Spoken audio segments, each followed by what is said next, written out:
يريد الله بكم اليسر ولا يريد بكم العسر. السلام علیکم ورحمۃ اللہ وبرکاتہ. بسم اللہ والحمد للہ والصلاة والسلام علی رسول اللہ. محترم ناظرین و سامعین، آج کی اس مبارک مجلس میں ہم ایک اہم پیغام لے کر حاضر ہوئے ہیں. 10 مارچ بروز بدھ 2021 صبح 10 بجے اصلاح معاشرہ committee All India Muslim Personal Law Board کی جانب سے ایک اہم زوم اپلیکیشن پر ایک اہم مجلس ہوئی، جس میں صوبہ گجرات کے تقریباً 250 سے زائد علماء کرام اور سرزمین گجرات کی مقتدر اور قداور شخصیات نے اس مشاورتی مجلس میں حصہ لیا اور اپنی قیمتی آراء اور اپنی قیمتی تجاویز پیش فرمائی، جس میں مجلس کی صدارت حضرت مفتی محمود صاحب باڈولی نے فرمائی اور نظامت اور ما بقیہ تمام ذمہ داری کے فرائض All India Muslim Personal Law Board کے سیکرٹری حضرت مولانا عمرین محفوظ رحمانی نے فرمائی، اور اسی طرح اور بہت ساری اہم شخصیات نے شرکت فرمائی، جس میں حضرت مولانا صلاح الدین سیفی صاحب نے بھی شرکت فرمائی اور اپنی قیمتی آراء سے اور اپنی قیمتی تجاویز اور افادات سے حضرت نے اور دیگر علماء کرام نے بھی مستفید فرمایا. بلکہ فخر ملت اسلامیہ مفکر ملت حضرت مفتی احمد صاحب خانپوری دامت برکاتہم العالیہ نے بھی اس مجلس کے لیے اپنا ایک صوتی پیغام وائس میسیج جاری فرمایا، اور مجلس کے اختتام سے قبل اس صوتی پیغام کو، اس وائس میسیج کو بھی سنایا گیا. تو بہرحال آج کی اس مبارک مجلس میں ہم آپ کے سامنے اس زوم اپلیکیشن کی مجلس کا خلاصہ اور اس کے بعد پاس ہونے والی جو تجاویز ہے اور آگے زمینی سطح پر کس طرح کام کرنا ہے، وہ جو ہدایات All India Muslim Personal Law Board کی طرف سے طے کی گئی، اس کے کچھ خلاصہ اور اس کی کچھ اہم باتیں آپ کی خدمت میں پیش کرنی ہیں. بہرحال وہ مجلس بڑی اہم رہی. حضرت مفتی احمد صاحب خانپوری دامت برکاتہم العالیہ ادام اللہ فیوضہ علینا، اللہ تبارک و تعالی حضرت کی عمر عافیت کے ساتھ دراز فرمائے، صحت نصیب فرمائے، حضرت کا سایہ عاطفت امت کے ساتھ عافیت کے ساتھ تادیر قائم فرمائے. حضرت نے اپنے اس پیغام میں ایک بات یہ ذکر فرمائی کہ اس وقت کے حالات کے پس منظر میں اصلاح معاشرہ کی محنت کو جنگی پیمانے پر پھیلانے اور عام کرنے کی ضرورت ہے، جنگی پیمانے پر اپنی کوششوں کو تیز کرنے کی ضرورت ہے. حضرت نے یہ ایک اہم بات اور بڑی قیمتی بات فرمائی ہے. اللہ تبارک و تعالیٰ سے دعا ہے کہ اللہ تعالیٰ اس پر ہم سب کو عمل کی توفیق سعید عنایت فرمائیں. بہرحال بڑی قیمتی باتیں اس مجلس میں آئی، بہت کامیاب مجلس رہی. ہم اپنے چینل کے مادھیم سے All India Muslim Personal Law Board اور پوری ذمہ داری کے ساتھ ذمہ داری نبھاتے ہوئے جتنے اراکین نے کام کیا، ذمہ داران نے کام کیا، خصوصاً حضرت مولانا عمرین محفوظ رحمانی صاحب اور پوری ٹیم نے جو پورا ٹیم ورک ہوا، جس کی وجہ سے وہ مجلس بہت کامیاب رہی. ہم دل کی گہرائیوں سے ان سب کو مبارکبادی پیش کرتے ہیں اور دعا کرتے ہیں کہ اس مجلس کے خاطر خواہ نتائج ظاہر ہو، ایسی ہماری دعائیں ہیں. بہرحال اس میں پیش ہونے والی جو آراء آئی، ان سب کو جمع کر کر جو تجاویز پاس ہوئی ہیں، اس میں تقریباً 12 باتیں پیش کی گئی ہیں، جس میں نمبر 1 یہ بتایا گیا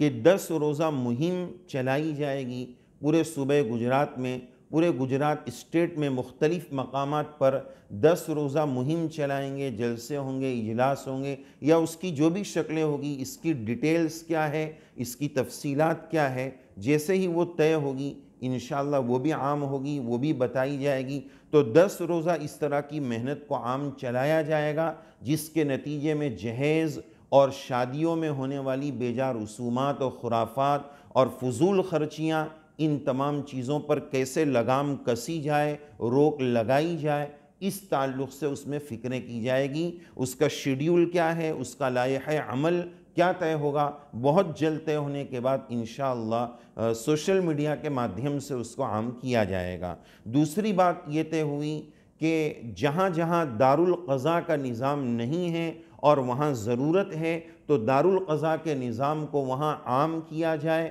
دارالقضاء بنایا جائے۔ جہاں دارالقضاء ہے اس کے نظام اور سسٹم کو مضبوط کیا جائے، عوام کے کنیکشن اور رابطے کو اس سے مضبوط کیا جائے، اور اس کے ساتھ ساتھ اس کی بنانے کی جو بھی فکریں ہو سکتی ہے اس کو مزید فعال کرنے کی فکریں کی جائے، تاکہ وہاں امت مسلمہ اپنے مسائل پیش کریں، معاشرتی مسائل، گھریلو مسائل پیش کر کے اسلامی اور شرعی دائرے میں اپنے ان مسائل کا حل حاصل کر سکیں۔ تو دارالقضاء کے نظام کو مضبوط کیا جائے۔ تیسرے نمبر پر یہ بات آئی کہ جو مرکزی مدارس ہیں ان کی طرف سے مبلغین اور واعظین کی جماعتیں مختلف مقامات پر وعظ و ارشاد کے ذریعے امت کی رہنمائی کریں، یہ بھی ایک بات اس میں پاس کی گئی۔ اسی طرح ایک تجویز یہ آئی کہ جو غریب بچیاں ہیں، غریب گھرانے ہیں، ان بچیوں کی شادیوں کا انفرادی اور اجتماعی نظام کیا جائے، سمو لگن اجتماعی نکاحوں کے نظام کیے جائیں، لیکن اجتماعی نکاحوں میں، سمو لگن میں اس بات کا خوب خیال رکھا جائے کہ غریبوں کی غربت کا کھلواڑ نہ ہو، اس کو، ان لوگوں کو یہ احساس کمتری کا شکار عملاً نہ ہونے دیا جائے کہ ہم غریب ہیں، اور ان کے چیزوں کی نمائش کر کے اور زیادہ ان کو احساس غربت دیا جائے، اور دوسری خرافات اور برائیاں جو اس وقت سمو لگنوں میں آ چکی ہے اس سے امت کو کیسے بچایا جائے اس کی فکریں کی جائے۔ اسی طرح ایک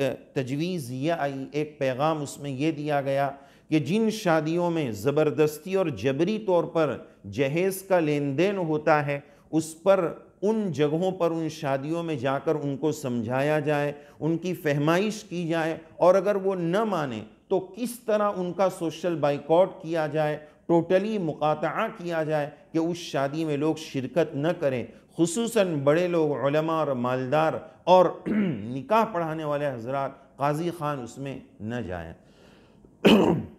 اسی طرح ایک بات اس میں یہ آئی کہ قوم کے جو بڑے لوگ ہیں، چاہے علماء کی جماعت سے تعلق ہو یا سوشل ورک کرنے والے ہو یا مالدار حضرات ہو، وہ اپنے گھروں کی شادیوں کو سادی بنائیں، وہ عملی سیمپل اور نمونہ پیش کریں، چونکہ وہ قوم کے آئیڈیل اور رہبر ہیں، تو ان کے گھر میں سے جب عملی سیمپل ملے گا، نمونہ ملے گا، اگر اتنا ہی جذبہ ہے مال خرچ کرنے کا تو شادی کر کے 10 غریب بچیوں کی شادی اپنی بچی کے ساتھ کرا دیں، اس طرح کا نظام بنائیں۔ تو جو رول ماڈل مانے جاتے ہیں وہ سیمپل اور نمونہ پیش کریں، سادی شادی کا اور سمپل شادی کا نمونہ پیش کریں، تاکہ غریب لوگ بھی اسی طرح، دوسرے لوگ بھی اسی طرح اپنی شادی کو آسان بنا سکیں۔ اسی طرح ایک بات اس میں یہ آئی کہ لیڈیز اور خواتین کی علیحدہ نشست ہو، مجلس ہو، اور اس طرح کی چیزیں کیسے کنٹرول میں آئیں، عورت کے مسائل کیسے حل کیے جائیں، اس طرح ان کو الگ سے خواتین اور لیڈیز کی نشست ہو، اس میں ان کو سمجھایا جائے۔ اسی طرح ایک بات یہ آئی کہ صوبہ گجرات میں مختلف مقامات پر، مثلاً پالنپور کا تذکرہ آیا اور گودھرا وغیرہ، اس طرح کے مقامات پر ایسی ٹیم بنی ہوئی ہے کہ جن گھروں میں شادیاں ہونے والی ہوتی ہیں وہ پہلے وہاں جا کر اس کا سروے کرتے ہیں کہ اس شادی میں کیا کیا خرافات ہیں، کیا کیا خلاف شرع چیزیں ہیں، وہ پہلے سے اس کی فہمائش کرتے ہیں اور شریعت کی باتیں بتا کر ان خرابیوں کو دور کرنے کی ان کو ترغیب دیتے ہیں۔ اس طرح کی جو ہے وہ چیزیں وہاں تک محدود نہ رہیں، اس طرح کی ٹیمیں ہر جگہوں پر عام ہو، اور جن جگہوں پر گھروں میں شادیاں ہیں وہاں جا کر اس طرح کے مسائل پر کنٹرول کی ترغیب دے۔ اسی طرح ایک بات یہ آئی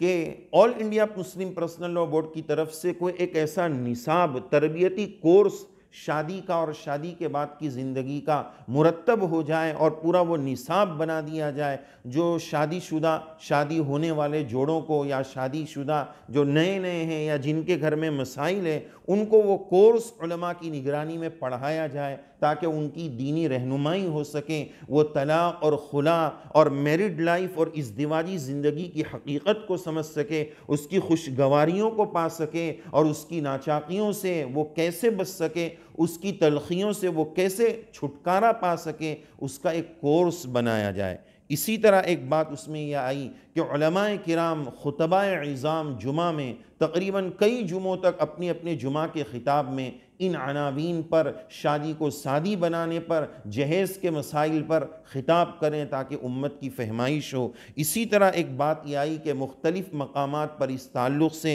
اجتماعات منعقد کیے جائیں، اور اسی طرح سوشل میڈیا پر بھی اس پیغام کو عام کیا جائے کہ کس طرح ہمارے معاشرے سے یہ برائیاں ختم ہو۔ بہرحال یہ چند تجاویز پاس ہوئی ہے جو All India Muslim Personal Law Board نے اپنے لیٹر پیڈ پر تحریری شکل میں بھی سوشل میڈیا پر اور واٹس ایپ وغیرہ پر عام کیا ہے، اور جو 10 روزہ مہم چلے گی اس کی ڈیٹیل اور تفصیلات بعد میں آئے گی۔ ضرورت اس بات کی ہے کہ یہ مجلس صرف مجلس تک محدود نہ رہ جائیں، گفتن نشستن اور برخاستن کہ بات چیت ہوئی، سنا، بات ختم ہو گئی۔ اب زمینی سطح پر اس محنت کو کس طرح عام کیا جائے اس کی فکریں کرنے کی ضرورت ہے۔ ذرا ایک بات یہاں یہ بھی سمجھنی چاہیے کہ یہ واقعہ جو عائشہ مرحومہ کا پیش آیا یہ صوبہ گجرات کا واقعہ ہے، تو گجرات کے بارے میں نسبتاً یہ بات مشہور ہے کہ یہاں دینداری زیادہ ہے، مدارس و مکاتب کا جال ہے، دعوت و تبلیغ کی مبارک محنت کا پھیلاؤ ہے۔ اسی طرح علماء امت اور مصلحین عظام اور اسی طرح خانقاہی نظام سب ہونے کے باوجود یہاں اس طرح کے مسائل ہو رہے ہیں تو دوسرے صوبہ جات کا کیا حال ہوگا؟ تو اس تعلق سے درد اور فکر پیدا کرنے کی ضرورت ہے، اور الحمدللہ All India Muslim Personal Law Board کے مادھیم سے جس طرح گجرات کی صوبے کی میٹنگ ہوئی، بتایا حضرت نے، مولانا عمرین صاحب نے، کہ انشاءاللہ دوسرے صوبوں کی بھی اسی طرح علماء کرام کی میٹنگ ہوگی، چونکہ ہر صوبے کے الگ الگ مسائل ہوتے ہیں، الگ الگ طریقے کی خرافات ہوتی ہیں اور کمی زیادتی بھی ہوتی ہے، تو الحمدللہ اب یہ فکریں ملکی سطح پر عام ہوگی، اور انشاءاللہ اللہ کی ذات سے قوی امید ہے کہ اس کے خاطر خواہ نتائج بھی سامنے آئیں گے۔ اور ایک آخری بات یہ عرض کرنی ہے کہ یہ جو عائشہ مرحومہ کا کیس ہوا، اس تعلق سے اب جو امت میں جاگروت اور بیداری آئی ہے، جاگروتی آئی ہے، بیداری آئی ہے، اس میں ہمیں یہ بھی خیال رکھنا چاہیے کہ جہاں جہیز کا معاملہ ہے، ناجائز افیئر اور معاشقے، لڑکا لڑکی ناجائز تعلقات کرتے ہیں، خودکشی، یہ جو 3 بڑے بڑے گناہ ہیں، تینوں پر کیسے لگام لگائی جائے اس پر فکر کی ضرورت ہے۔ یہ گنہگار بھی، یہ عاجز بھی یہ پیغام دے گا کہ کس طرح ان گناہوں پر روک لگائی جائے، معاشرے کو صالح بنایا جائے، ہمارے نوجوان بچے اور بچیوں کو کس طرح ان گناہوں پر روکنے کی فکر کی جائے، اس کو عام کرنے کی ضرورت ہے۔ تو یہ خلاصہ تھا اس مجلس کا جو زوم ایپ پر کیا گیا۔ اللہ تعالیٰ سے دعا ہے اس مجلس کو بھی قبول فرمائے، اور تمام صوبوں میں جو مجالس ہو رہی ہے اس کی تجاویز کے پس منظر میں امت مسلمہ کو جو صحیح راہ ملی ہے اس راہ پر چل کر علماء عظام کی ہدایات اور ان کی دعاؤں کے صدقے میں اللہ تعالیٰ صالح معاشرہ نصیب فرمائے، توفیق عمل سے نوازے، آمین یا رب العالمین۔ وآخر دعوانا ان الحمد للہ رب العالمین۔